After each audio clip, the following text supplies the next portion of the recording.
Okay, guys, it is Fat Adapted Athlete coming at you with another inspirational keto story, and I've got my good friend Tyler Cartwright with us tonight. How you doing, Tyler? Hey, how's it going? Good. So Tyler is a also a fellow admin on the Ketogains site, and we had actually recorded this interview. About 2 months ago, I think. About that, yeah, when I was down in Atlanta. Yeah, but it was outdoors, lots of crickets, people walking by interrupting us. I mean, it was so. Anyways, we found this style to be a little more conversational. So, redoing this one before we release it to you guys. So I want to kind of just get right into it. And now I know Tyler. Of course, we've met online at first, and then he was actually my first Ketogains member that I met and went to Nashville. We had a couple good workouts down there. Or I guess I should say up there. German volume training, painful stuff, but fun stuff, yeah. Yeah, we were doing German volume training, which is very punishing. But anyways, we had a couple good workouts there and just got to know each other a little more. Got some dinner as well. So anyways, I wanted you guys to meet Tyler because he has such a great success story. I really wanted more people to be aware of it. So, Tyler, just, I don't know, maybe tell everybody a little bit about yourself. Let's see. I am a husband and a father, and I just almost said I was a wife. That's a weird thing to say. I work in telecommunications. I have now lost about 214 pounds eating ketogenic diet. What else? Let's see. Any hobbies? I like to hunt, fish, and trespass. I like to sling iron. Grew up doing powerlifting stuff. So it's a lot of fun. And where are you? You're in Nashville now. Is that where you're just from originally? Nashville, a little town called Smyrna. Yeah. And is that where you grew up?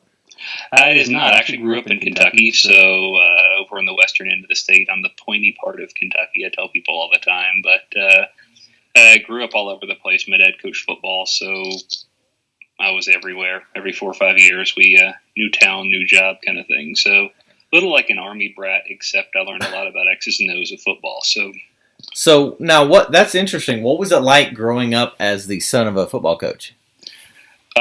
You should ask the follow-up question. What is it like playing for your father as a football coach? Gotcha. It was fun. It's one of those things where you learn a lot, whether you want to learn a lot or not. I'm sure, that the children of, anybody, in any, discipline, whatever, know more about that job or that career than they probably ever wanted to know. So I knew two things after that. One, I wasn't destined to be a teacher. And two, if I was a football coach, I might snap a kid in half. So it was probably a really good idea that I didn't coach or teach. So that's pretty much what I took away from it. But you want to talk about single coverage or corners or too deep, I'm your guy. So we're good there. Awesome. Well, I wanted to obviously talk about your weight loss and your success with Sure. With the ketogenic diet. And guys, I mean, Tyler's lost more weight than probably anybody I know. So I wanted to kind of ask you about that, and got a couple questions to ask you along those lines. Sure. Maybe take us through your history, maybe just kind of growing up, and then when you reached your highest weight, like kind of what led up to that. Like, Sure. were you small, or were you always overweight, or kind of what happened to progress to when you were at your peak highest point? So let's see. I was always a sports kid growing up. Tennis, football, a little bit of track kind of stuff, not anything serious, but used to work out some with the track team a little bit.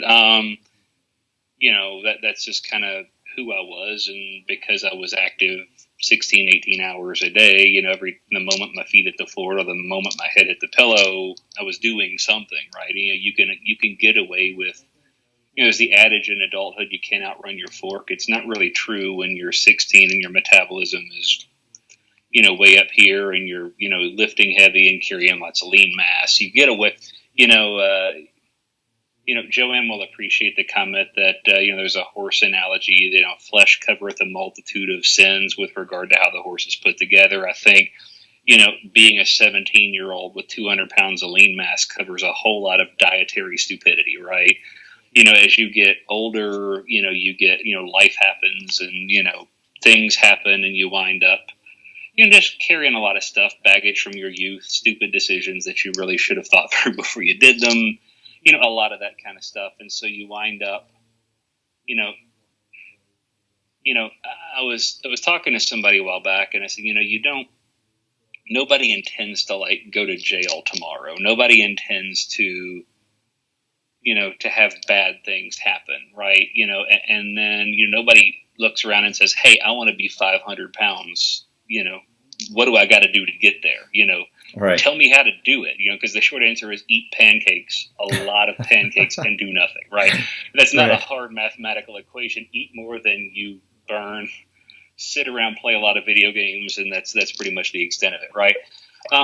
So it's been coming up on 8 years now where,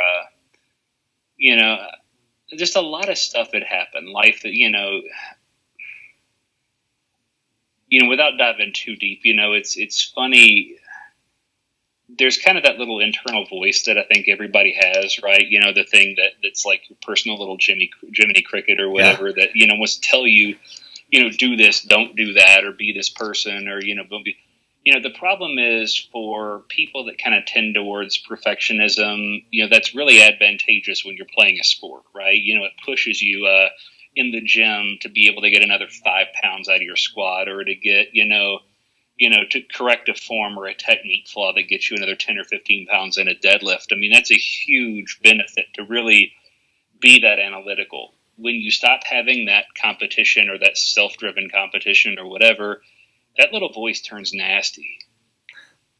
And what's funny is I've never, ever met anybody, and, this is something I don't know that anybody really thinks about, but I've never met anybody where I bring up the subject of that little internal monologue that you've got going on, that somebody says, my internal voice is really a positive influence in my life, right? Like, right. For me, it just turned vicious, right? And I realized that I had just an almost, after years of eating garbage and being able to get away with it, I have the ability to put down a ridiculous amount of food. And it almost became this perverse sense of pride, right? It became almost like, I'm going to, what more can I shove in my mouth, right? Like, that's totally, it's a weird thing to say, right? Because nobody sits around and is like, I wonder if I can eat 2 large pizzas instead of 1. But, that's where it was, right? It was almost like it was born out of, frustration and maybe a little bit of depression, lack of, goal setting, a lot of things that come along with it. And it's just like you look up and realize, I don't fit in a car seat anymore. I don't, I have to be careful when I sit on a park bench that it doesn't tip over. Those are things that let you know you've got a problem, right? And with all apologies to fat acceptance and all of that sort of thing, I was not healthy. I was healthy, but I wasn't healthy. I had no, I had no discernible, diagnoses necessarily, but, nobody carrying around that kind of weight is physically healthy. I'm sorry, but they're not. So, I ended up having to make a change, and, I was familiar with the ketogenic diet, and I had, dabbled in it before when I had decided I had a problem, but really didn't do a whole lot with it. And question real quick. Absolutely. Question real quick. So what was your highest weight? I was 505 and change. Okay. And hopefully you guys saw the pictures I just threw up of Tyler when he was at his heaviest, and I've seen him, and he's just made absolutely amazing progress. And as we get into talking about your transformation, I'll throw up some more recent pictures of Tyler.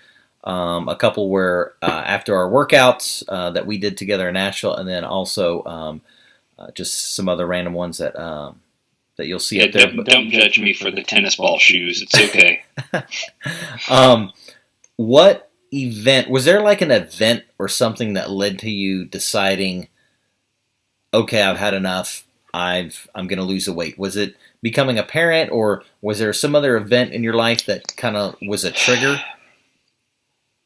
I I'd like to say it's, it's one thing or another. There's kind of a culmination of things. My mother wrote me a letter, and it was kind of that tug at your heartstrings letter because it's mom, right? And it was, basically, and I'm afraid, you're going to die before I do.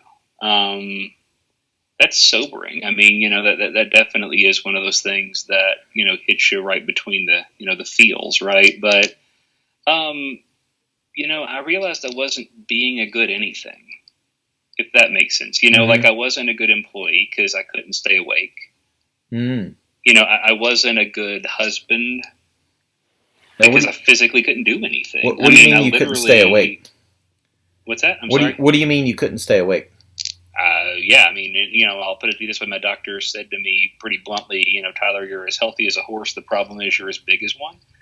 And he said, I don't want to test your blood because I know what I'm going to find.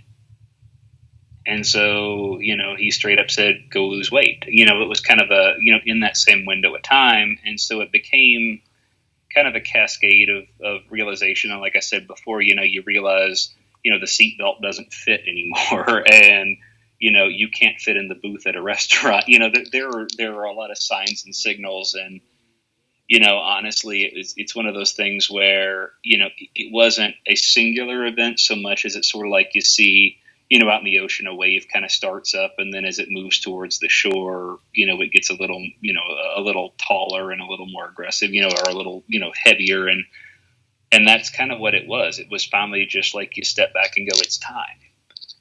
Now what's interesting is I've been at this 8 years. There was almost a year in between there where I sort of dabbled ketogenic. I was trying to play games with it. I know, we've seen a lot, especially in the Ketogains world, people wanting to do refeeds, and, then they come back 3 weeks later and it's, you guys were right. What was supposed to be a 1 day or a weekend refeed turned into 3 weeks or 3 months of eating garlic. Well, that was me.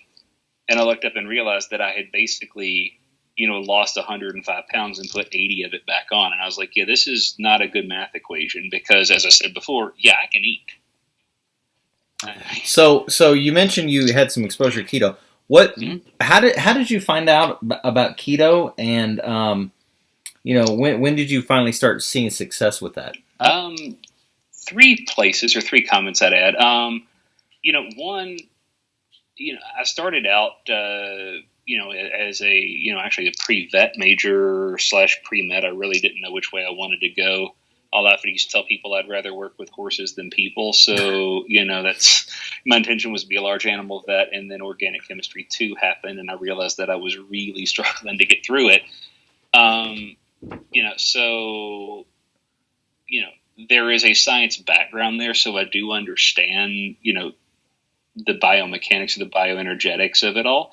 And then I had several, friends and family members that had kind of picked up, the Dr. Atkins book, right? The New Diet Revolution book prior to the most recent edition that I think Dr. Westman was involved in. And so there was kind of that exposure. And so I had done that, like I said before, kind of in and out of it, lost a little bit of weight, but honestly, every time it was I gained a lot back, right? Or, as much as I lost or more.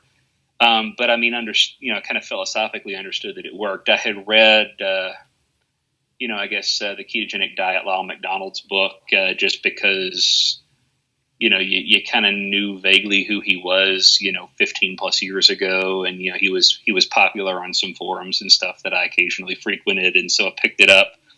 Kind of thumbed through it, and so I, there was an understanding of it, but you're still kind of trapped in the dogma of, well, I have to eat carbs because the brain, right, or because of red blood cells or whatever, there's always an excuse to eat a donut. So so it was a struggle, but I mean, that's kind of the origin of the backstory of how I became familiar with it anyway. So that kind of takes us up to where you found out about it and all that. So kind of take us through that 200-pound weight loss. What were some of the things that you think led to, I mean, obviously besides the ketogenic diet working, but what are some of the things for you that was key to your success? And then what were some of your vices or kind of setbacks through there? Sure. Keys to success. I think, chief, among them was understanding. I got into this. I read everything, and Jeremy, you know that about me. Anyway, if there's a box of cereal, I'm reading the ingredients and trying to learn the ones I don't know. But there's a part of me that just kind of started getting into, asking the questions about choice, right? And, things like choice therapy and I've always had a fascination with the human brain. And so I started trying to do some research and reading on, it started with me thumbing through as a Power Positive Thinking, Norman Vincent Peale's book, and, kind of transitioned into some of the Tony Robbins stuff and kind of got into this idea of, what is it that I say and think, and how does that permeate what I do, right? Like, if I think negative things, am I likely to repeat negative behaviors? If I think positive things, if I find people around me that are encouraging rather than than prepared to tear me down, what impact would that have on my life? And so I started trying to surround myself with more positive people. I started trying to to force myself to not live in a negative space, but ask myself the questions, what would happen if I made a positive choice, right? Instead of saying, I have to do something, giving myself the latitude to say I get to do something. It's just small turns of phrases, things like that. It really made the process a little more palatable. I think it's a challenge when you start to, you step back and you realize that,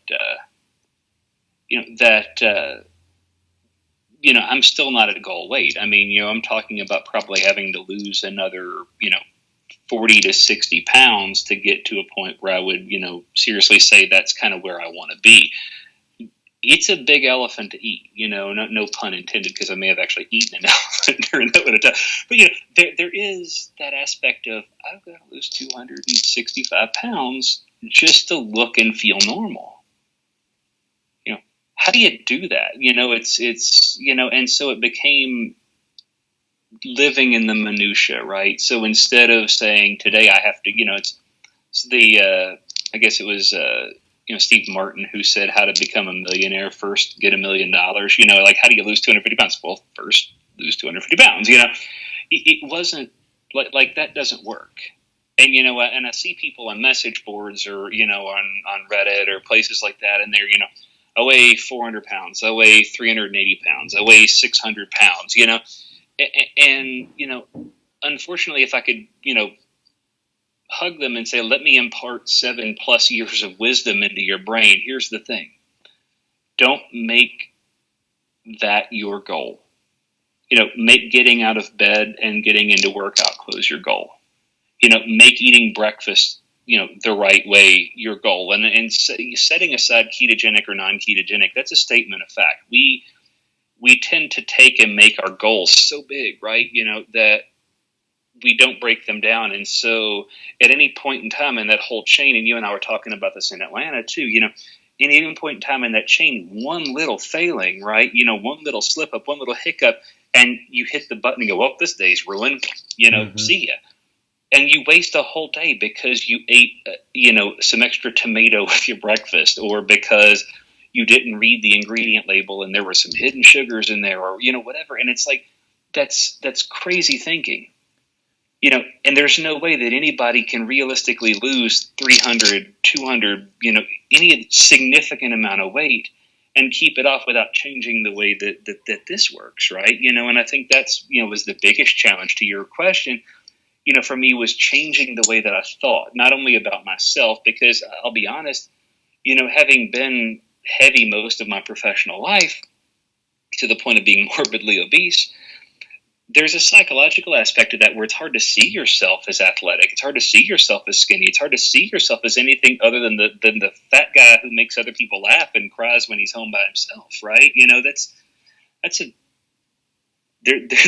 There's a term for that. It starts with mind and ends with the word that I'm not going to say. But there is a psychological aspect to that I think that the people that are successful at any weight loss strategy, at any change of any behavior, smoking, drinking, you know, whatever, right? You know, they have to flip that switch. They have to be able to break a day into 1,000 little pieces. You know, we saw something. Tackle that. We saw something on Facebook today where somebody had blown it by eating a little too much of something, and so they just lost their mind and went ballistic and said, well, kind of like you said, well, the whole day's ruined. So boom, you know, they hit that button. Pancakes and ice cream, and you know, my response was a little less than professional, but yeah, I mean, to your point though, you know, managing those moments along the way, and I absolutely identify with what you're saying because it's funny because a guy I worked with told me, he says, "Man, you are we just could cut up like this, so he could talk to me this way, but he said, "Man, you're the fattest runner I know," and he was right. You know, when I would show up to do a group run or something, I was overweight and I did not feel like I belonged. When I went to lift weights, I felt like, you know, I didn't belong there. And it was hard to visualize myself as somebody who, like, I belong in the weight section in the gym, you know. But now that I'm on the other side, I'm 15 pounds from my goal weight, I feel like I belong there. But visualizing it back then was really hard to do. Oh, absolutely. Yeah.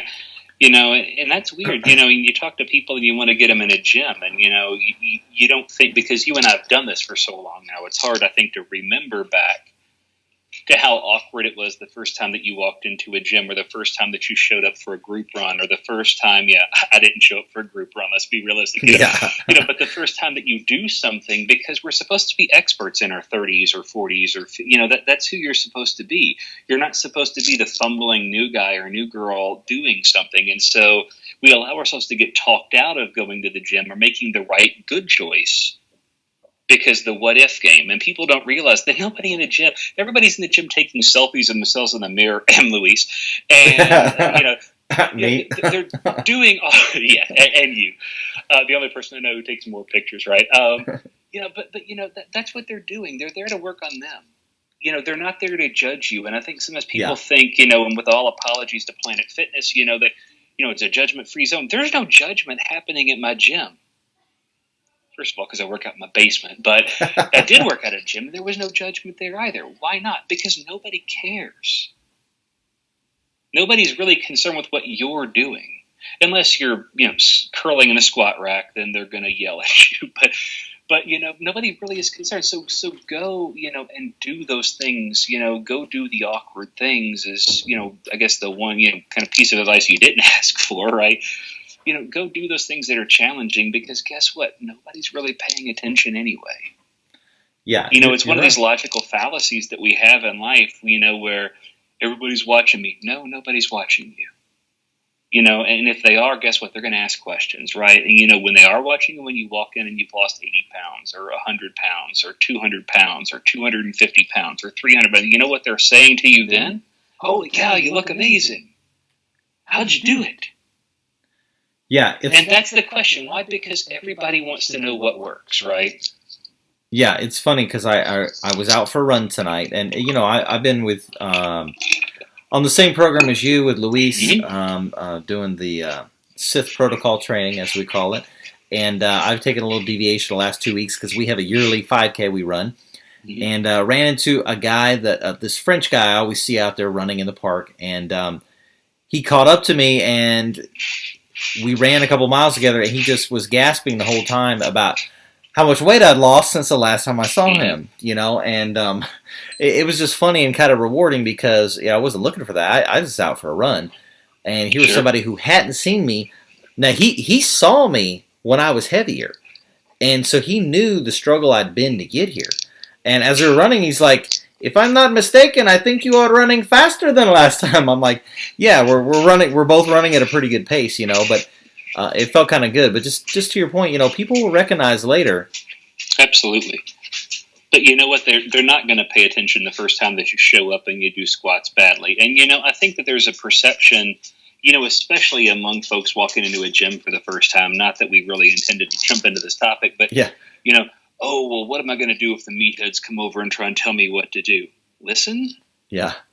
I mean, that doesn't mean you have to take their advice, but hear what they've got to say. Because chances are, they've done this a few times. Maybe they know what they're talking about. Maybe they can offer some advice. It's not coming from a place of, let me first, there are some jerks. There are some people who are going to say things, or guess what? Screw them. Because you know what? They're going to say it anyway, whether you're standing there or not. So you might as well stand there and do it. And with any change, there's going to be people, and I had people in my life that were coming behind me, saying things that got back to me, that broke my heart. It's like, why would you wish bad things for me? Why do you want me to remain what in all likelihood was an undiagnosed case, type 2 diabetes? Why would you want those things for me unless you didn't have my best interest at heart? And if you didn't have my best interest at heart, what business do you have being a part of my life anyway, right? I mean, I guess it's a blunt way to put it and a little existential, but... Yeah. Well, you kind of answered my other question, which was, how do you stay motivated? Like when you hit the 100-pound mark and you realize I still have over 100 pounds to lose, how you stay motivated. But it sounds like kind of what you were saying, it starts with a mindset and just change your mind and manage those daily moments. I know for me, what it was all about momentum. Once I got the momentum going and I lost 20 pounds in 2 months, and I hadn't lost 20 pounds in a year running. But once I started keto, 20 pounds in 2 months, there was no stopping me. That momentum, I knew this was working, and that momentum was going. But if I am hearing you right, you're talking about kind of breaking it. Don't think about I have 300 pounds to lose or I have 200 pounds to lose. But you'll never make it. You'll never ever make it. You have 1 pound to lose 300 times or 200 times. You have one decision to make about what to eat for breakfast or what to wear to the gym or what shoes to put on, And, it's funny to your point about the steamroll effect, as I've taken to calling it, one thing leads to another, it's kind of like the snowball going downhill. Yeah. The same kind of thing, you step back and you say, well, what happens? And I've shared this before with several folks. It's not, new science or anything, but, you start with this idea that, by the time that I get to the office or fire up my laptop, if I'm working virtual, I've had 40 wins. And what do I mean by that? I got up and, silly things. Motivated myself to get in the shower. Motivated myself to brush my teeth. I didn't motivate myself to shave for the last few days. But, you start to have silly, stupid little tick boxes of simple wins.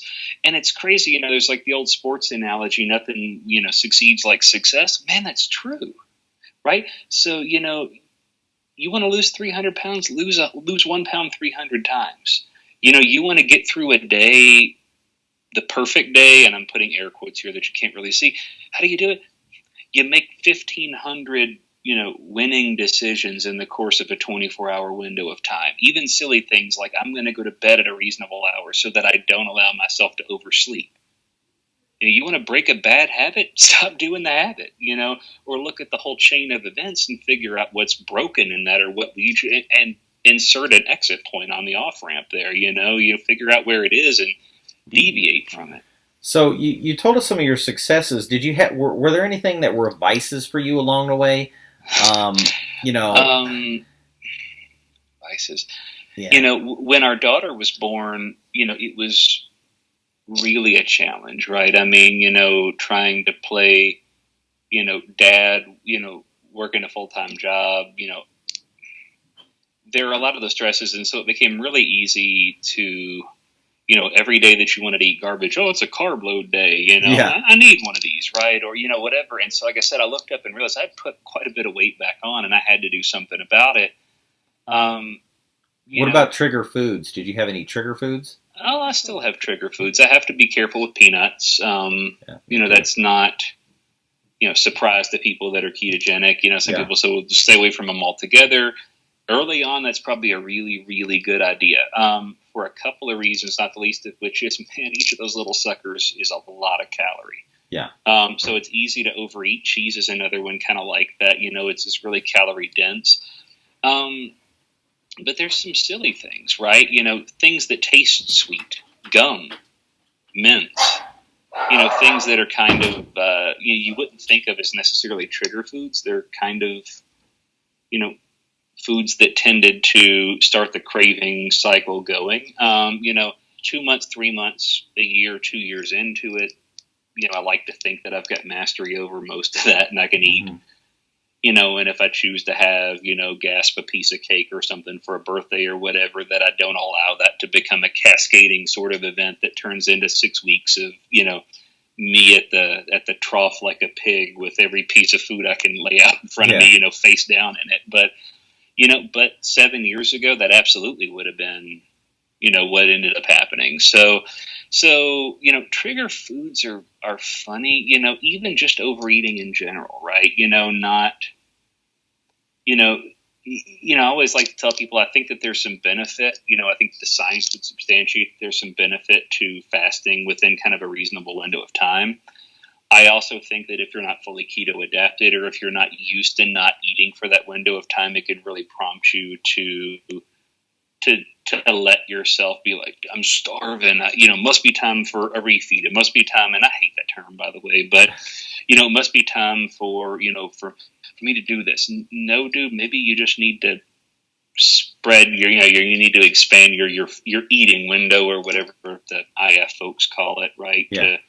A little broader, because maybe you're not ready for a 20:4 or a 16:8. Maybe you need a 12:12. Maybe you need to do something like that. But yeah, I mean, it's one of the things that I've said before, and I'll say it again, and I'll shout from the rooftops: we can't escape thermodynamics, even if we're also governed by hormonal regulation.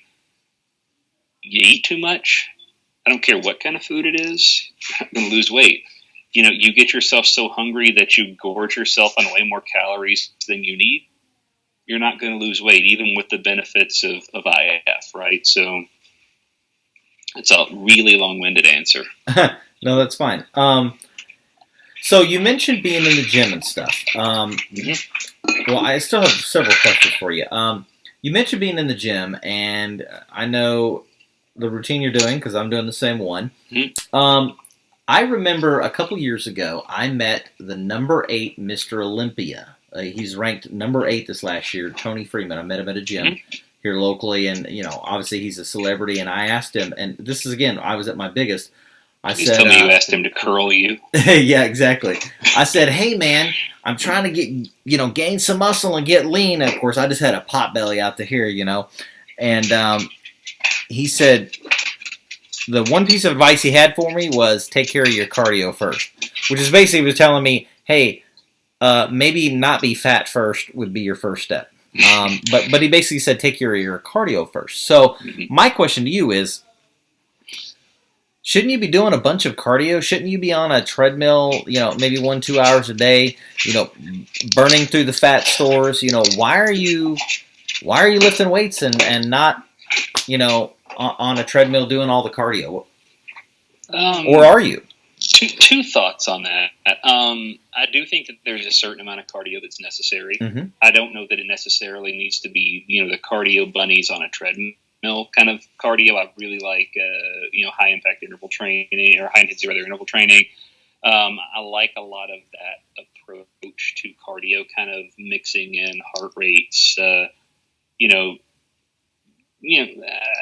stopped myself short of calling it, heart rate training or any of that sort of stuff. I don't get that deep into it, but, do I think it makes a whole lot of sense to maybe spend 15 or 20 minutes doing, interval sprints or interval running, versus doing, 3.5 miles at a, consistent pace? Yeah, probably. Do I think that, again, God help me, I think people on, on the Ketogains website and, different places, have jokingly called me like the king of context or whatever, because I constantly find myself saying context is key. Hey, you want to go compete in triathlon? Yeah, your cardio base better be high. You want to go do an ultra, your cardio base better be high. Yep. You want to go deadlift 550? Yeah, you need a reasonable amount of cardio. I mean, you need that probably just for your general health, right? But how you go about getting that, I don't know is necessarily key crucial. I think it's just a matter of, you just have to step back and ask yourself the question, what are my goals, right? What's the context of what I want to do? Well, in this instance, the context of what I'm thinking of is weight loss. Like, Yeah, are you going to lose weight loss if you're not doing, a bunch of cardio?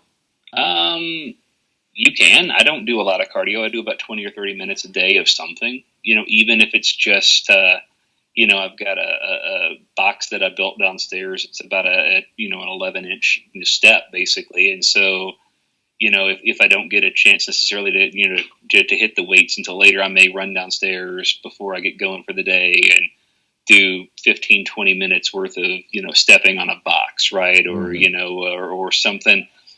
But I don't think it's necessary. Sometimes people, you'll go to the gym and you'll see somebody that's been on the same treadmill doing the same thing for 2 hours.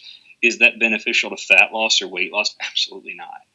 In fact, I think there's some evidence out there to indicate that it's probably counter healthy. It's probably unhealthy, quite frankly, to overdo the cardio, right? Without any consideration for building lean mass. And the question becomes, well, why? Well, when you build lean mass, what you're really doing is making yourself a more efficient burner of calories, right? Lean mass is substantially more, metabolically active than fat. So every pound of muscle that you're replacing for a pound of fat, even if the scale doesn't change, you're definitely going to, your TDE, your total daily energy expenditure is going to go up because that muscle just demands more energy. And it's hard to put muscle on doing cardio. I think that's, kind of the boiler point. So for purposes of heart and lung health, for purposes of, developing lung capacity so that you can do big, heavy lifts or whatever, it's important, for purposes of fat loss. I don't know that I really think that, especially, LISS cardio is really of any significant benefit, right? Yeah, and that's kind of the point I'm trying to kind of drive home with some of my viewers is you're talking to a guy who was getting up to, 15, 20-mile long runs in a week, just one run. So doing probably 40, 50 miles a week and not losing weight. And the point I'm trying to make to people is that diet is king. And the other things outrun your fork. We say it all the time. Exactly. Everything is supplemental. I was reading an interview with a guy today. I like how he said it. Eating is like his full-time job. That's the main thing. And then exercise is kind of like his second job. If you had a second job after your first job that you do, a few hours a week versus what you spend most of your time on. So if you'll spend your time getting your diet right, which is obviously what Tyler did, and he doesn't do loads of cardio. He does some, but he spends I know you spend a good portion of your time lifting. I'm lifting weights about an hour and a half to 2 hours a day during heavy cycle periods, during periods where I'm trying to do some recovery stuff. It may be as short as 45 minutes to an hour. But the volume is still there. The intensity may not still be there, right? So, I'm not pushing up at 80, 85% of one rep max for sets of, 6 or 8. But, I'm definitely still, moving the muscles and making them work just at, lower intensities or, similar volume at lower intensities, right? So, that's kind of the extent of it. I will say this. One of the most important things that you can do if you're trying to lose any substantial amount of fat is to look at recomping your body, because I think the challenge for a lot of folks is, you start to chase the calorie ghost, right? You start to get in this cycle where, I'll cut my calories. I'll go on a cut. That's the bodybuilding or the athletic term version of it. For most of the rest of America, it's just, I won't go on a diet, right? I think that the challenge in going on a diet, and again, you can't see my air quotes here, is if you're not building lean mass and you're stripping fat mass, then what you're really doing is driving your TDEE down, right? Your basal metabolic rate is going down. Then you start to couple in all of the hormonal adaptations that happen to semi-starvation, and next thing you know, the BMR goes down even further. And by the time, you're really kind of at your goal weight, you may have a 30-35% decrease in your basal metabolic rate. And it's like, I feel like I'm having to eat 350 calories a day to get to my goal weight. What am I going to do at maintenance? Well, I think it's a little unrealistic. I do like a lot of what, guys like Lane Norton have put out there as far as, trying to do some reverse dieting, or maybe to intermix some periods of eating at maintenance. We've talked a lot about in different places about calorie cycling and, in and out to try and keep some of those things from happening. But because move heavy things repeatedly. I mean, put some lean mass on and you'd be surprised how much you can increase your energy expenditure in a day and how much less terrible, quote unquote, dieting really is, right? Because you're bigger, you're stronger, you're burning more, calories, you're eating the same amount, but burning more every day. So your body's working for you instead of against you. So speaking of calories, while we're on that topic, before I Sure. go to another question, you mentioned before, cheat meals. Cheat meals, do you do them? No. Okay. Once in a while on a special occasion, and I always hate using that term, because when you start doing that, it's like, hey, Thursday's a special occasion. Yeah. I like Thursday. It's my favorite day. The Titans are playing. It's a special occasion. Right. Now, you've got kind of that mentality that happens, and so you need to be very, very careful about it. But on a birthday or on a, just one of those days where you feel, blah, I think that there's some latitude that I give myself after, having lost 200 pounds and being at this for 7+ years. I know me, and I know when it's time and when it's not, but it's not planned. It's not purposed necessarily. Like, I don't sit around and 14 days until my next cheat meal, my next carb load, 21 days. Because honestly, I think that's insanity. I mean, you're living for a pasta, you're living for a pizza, you're living for a cookie. And one of the things that I'll tell you is, if you keep setting that carrot out there, at some point that you're just going to punch the guy holding the stick that has the carrot and take the freaking carrot.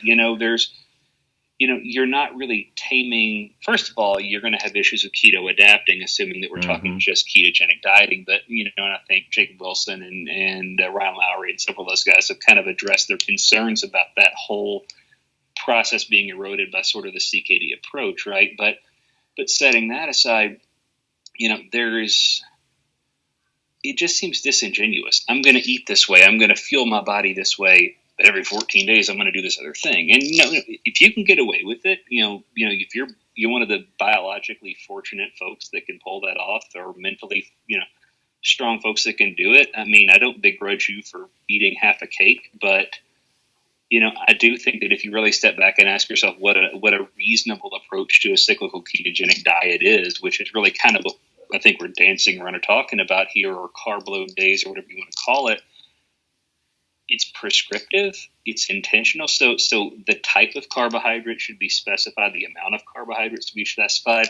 If you're really doing it for the purposes of replacing liver glycogen, if you're doing it for the purposes of, ensuring that, you're kind of doing all of those biochemical things to make sure that your body gets the benefit of both fuel sources, at least in theory, it sure isn't eating Twinkies and Ho-Hos. It's eating, starchy vegetables in specific amounts that have been weighed and measured, and they're not palatable because you're cutting all fat and almost all protein. You're basically, I'm eating nothing but, a pound and 3 ounces of sweet potato because that's what my coach, or that's what, this says to do.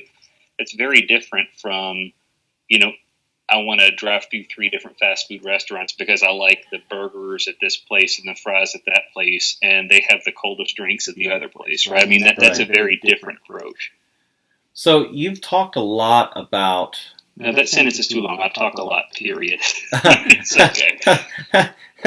Yes. No, I'm just kidding. You talked a lot about mindset, which is fantastic, and it kind of leads me to my next question, which is, you've started doing some accountability coaching. Yes. So I want you to tell us a little bit about this. Now, there are a couple of us do coaching. I mean, on Ketogains, we kind of defer to Luis. He is the, I won't say Jedi Master since we're Sith Lords, but he's like the Emperor. But, we have 10,000 members. And I see how it is. we got 10,000 members, and, there's just a lot going on. So anyways, So, Tyler started doing that, so maybe tell us a little bit about that. What is it sure, you do? sure. So, I've taken to calling the program the Metabolo program. It's a Greek word that just means transformation, or the transforming. It's kind of an active tense. So, the idea being, stop doing one thing, start doing another. Replace one thing with another. One of the things I noticed, actually three things I noticed. First of all, I can't begin to describe the number of people that inbox message me. And look, by all means, I want to help as many people as I can, because God knows I wouldn't be where I am and, continuing on the trajectory that I'm on if there hadn't been people to come alongside me and encourage me and motivate. So don't misunderstand what I'm about to say, but I probably get 30 to 50 messages from people that I don't really know that want to ask me for, how do you do it? To your point earlier, how do you stare down 7, 8, 4, 10 years of having to move in this direction and not deviate from that direction? How do you deal with that? Because they've never really thought about, what is it going to look like? How am I going to adapt my mind to not seeing the fat guy or the fat girl anymore? How am I going to shift my thinking from one that is defeatist to one that is optimistic? How am I going to do all those things? And there's three challenges with that, right? And I don't want to spend 20 minutes giving you the sales pitch here, but I'll say, the one is, I don't know you.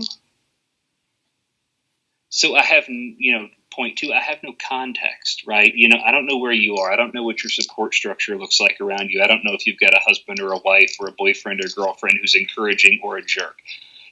I don't know if you've got kids or a job or, I don't know any of those things about you, right? Kind of the third aspect is, I have a life and a family and, responsibilities of my own. And so it becomes very hard, just temporally, right? The amount of time that it takes to really invest and say, tell me everything about you in 5 minutes, go. Nobody could do that, right? Mm-hmm. I mean, nobody could.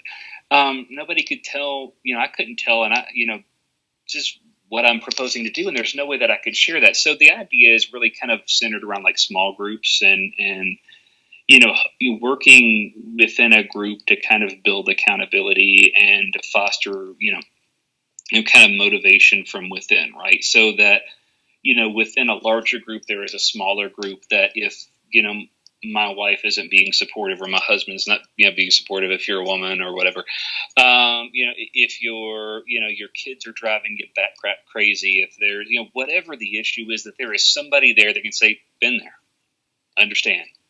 Now let's talk about how you're going to deal with that. Let's talk about, and now that I have context, now that I know who you are and what's going on in your life, and I can see patterns emerging before you see them, because somebody outside always sees it before you do yourself, right? I didn't get to 500 pounds because I wanted to, I still looked athletic in the mirror to me until my mother wrote me a letter and said, you're fat and you're going to die before I do.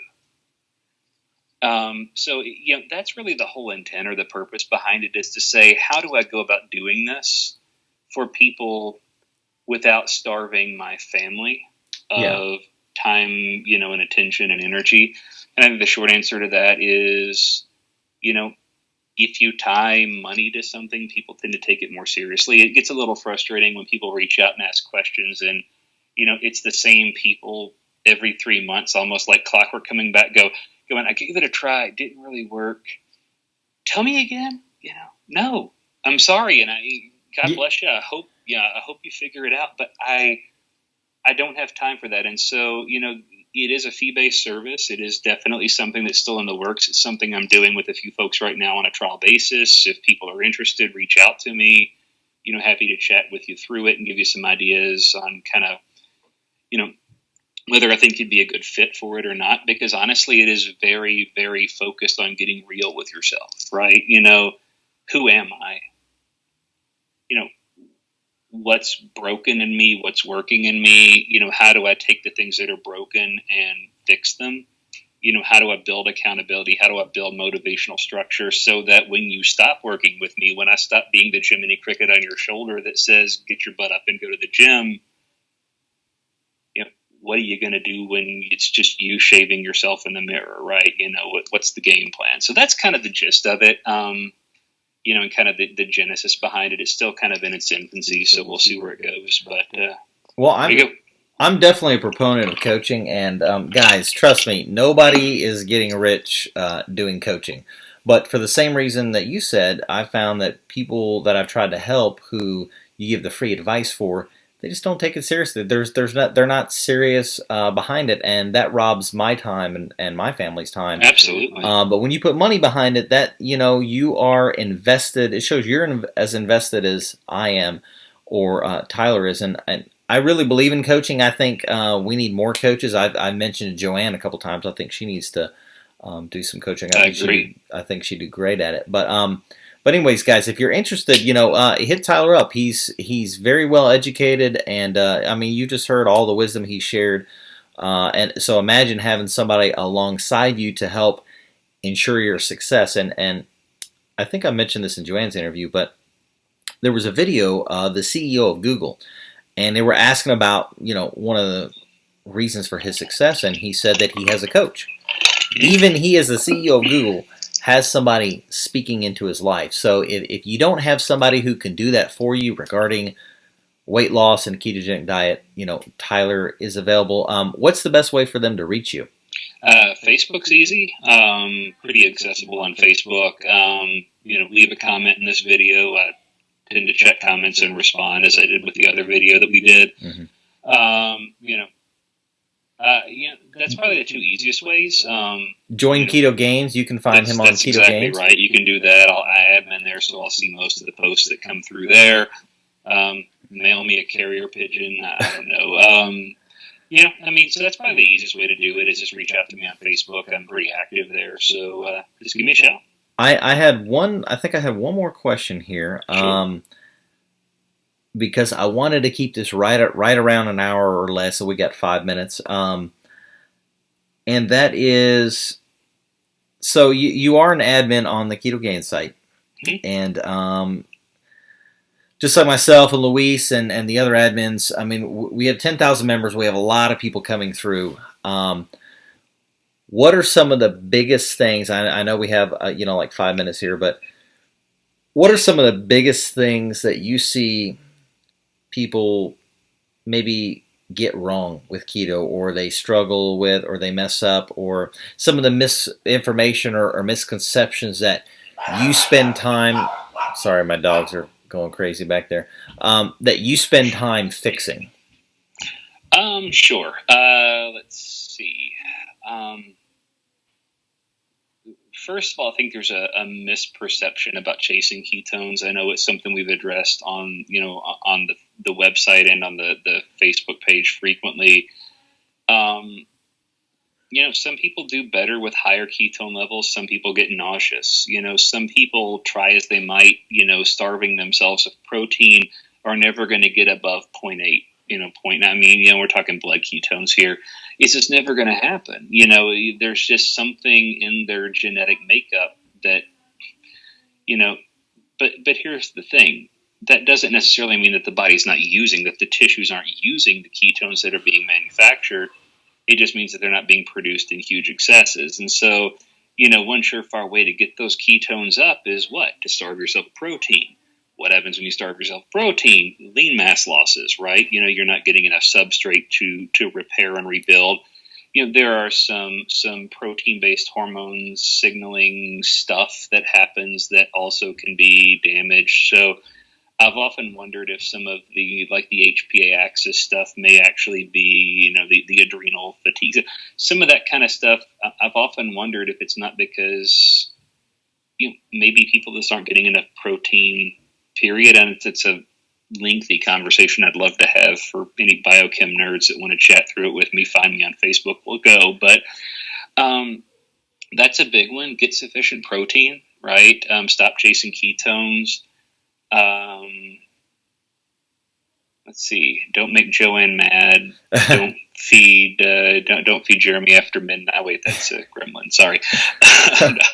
Those are probably two of the biggest ones that we see. Okay. The necessity of carb refeeds or carb loading, it's not necessary. In fact, it could potentially derail keto adaptation. I think maybe if somebody's been at it 6 months, a year, consistently more, and they're fully keto adapted, and they want to start integrating something maybe once every 20 days, once every 30 days, whatever. I don't think it's necessarily a lot of harm in doing that, especially if they're really trying to chase after strength gains or whatever. Mm-hmm. But if your purpose or focus is fat loss, stop tossing a hand grenade in the middle of you. Stop it. Because at a minimum, carb loading is going to hit the pause button on ketosis or ketogenesis. At the worst, it's going to turn into you at the buffet line, loading up on mashed potatoes, and that's just never a good thing for somebody trying to be ketogenic. Don't allow yourself or anyone around you to get talked out of, doing the things that are in your best interest. How many times do we see, and it's one that we probably don't touch on very often in, conversations like this, but my husband's not supportive of me trying to make this change. My wife's not supportive. Get down to the root issue of why it is that they're not being supportive. And I don't want to turn therapist because God help me, no, I'm not one.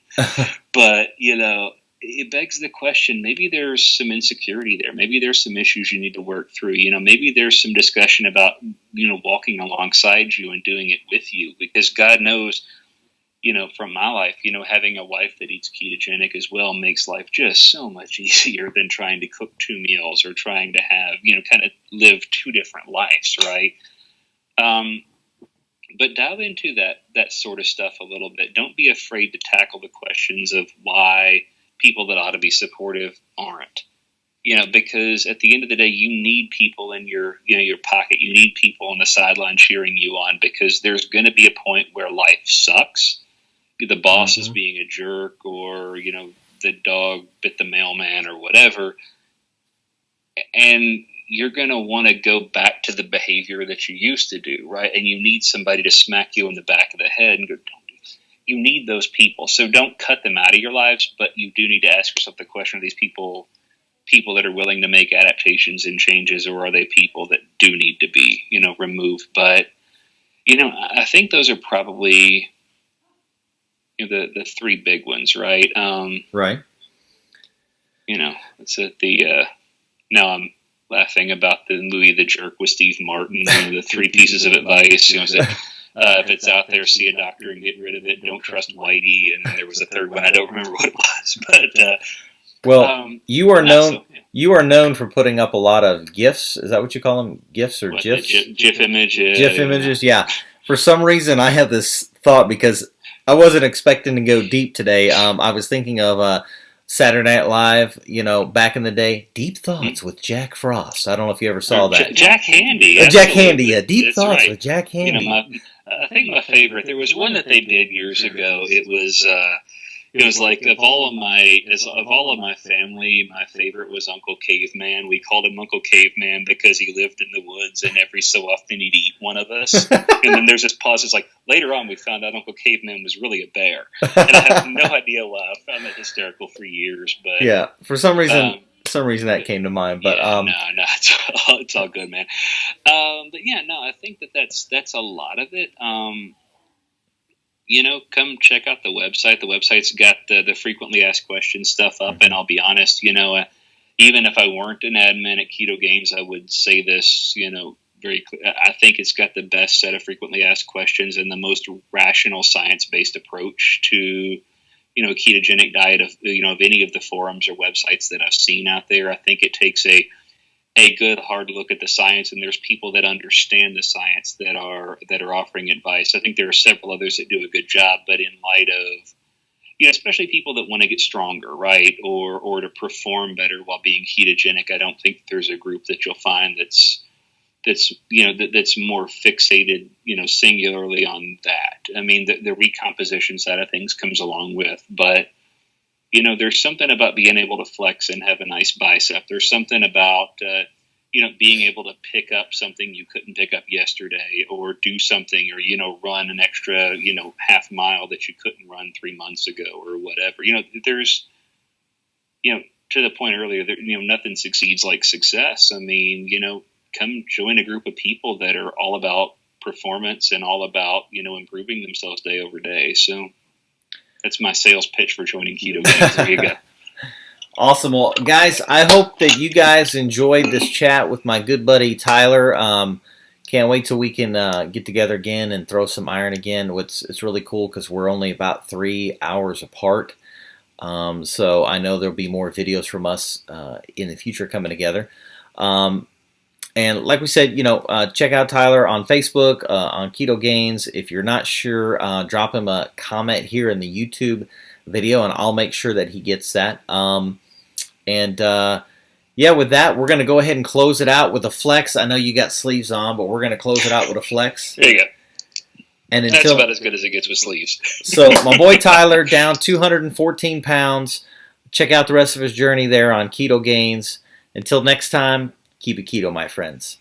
See you guys.